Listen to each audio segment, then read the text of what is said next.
So if you become more, you attract more. Hope to help. Ross Scallop says, hey, coach, I feel like gluttony is a sin and that it isn't talked about enough.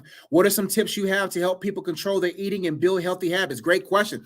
Yeah, gluttony is a form of lust or overbearing desire for food due to the root causes of insecurity, insignificance, things of that such, right? And so gluttony is when you just constantly eat for emotional reasons or for pleasure reasons, right? So you have to understand, most of us eat solely because of the taste buds. But the taste buds is only a small percentage of the whole digestive system. Imagine if we ate more for the whole digestive system. That doesn't mean that you don't eat things that taste good.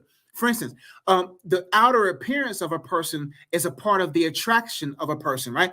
A person can look good, but if they're not good, they're going to ultimately not be good for you.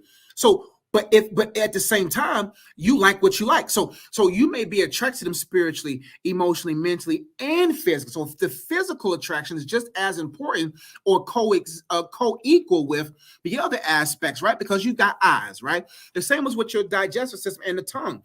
There's nothing wrong with eating good food, but you have to consider the rest of the digestive system.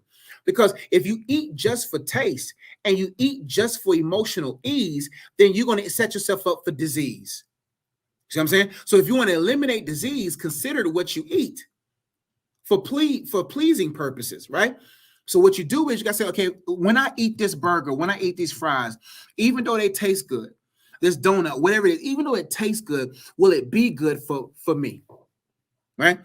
And a lot of reason why, one of the main reasons why people glutton is because of just emotional eating. I was guilty of that for a long period of time because I love food so much.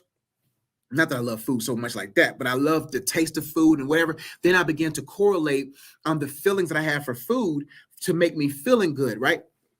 And then all of a sudden I got too big and I realized, hey man, this ain't good. And so how to help some people control their eating and build healthy habits? You got to reverse engineer your taste. You got to change your taste. You got to begin to have a purpose. See, when you begin to have a purpose for something and you begin to say, hey, this is the life that I desire to live, and I want to live to see my children's children, you'll make certain changes. But then you got to have something to live for. You got to have something to be for, right? And then you'll change the way you eat. And then what you do is you'll begin to see how much you didn't really like a food when you eat the food after you haven't ate the food in a long period of time. Because last time I went to Waffle House, I haven't been since, maybe 6-7 months ago. Before that 7 month ago, I haven't ate Waffle House for 5 months prior to that. So when I was eating Waffle House every Friday after work, Waffle House tastes normal to me. Waffle House tastes amazing to me. But when I tasted it after a while from not tasting it, when I tasted it again, I was like, something ain't right with this. I even was like, did they change the ingredients? Is the waffle different? And because it made me not feel good, because my body was like, I thought we was off that, Josh. And I tasted it again. It was like, fam, this ain't for me. And I haven't been back since. Same as with Bojangles, same with a lot of different places I used to go to all the time. And now there's no taste or desire for it anymore because I removed it out of my life for a period of time.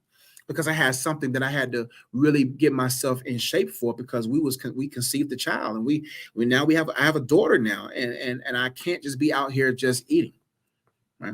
So I hope that helped.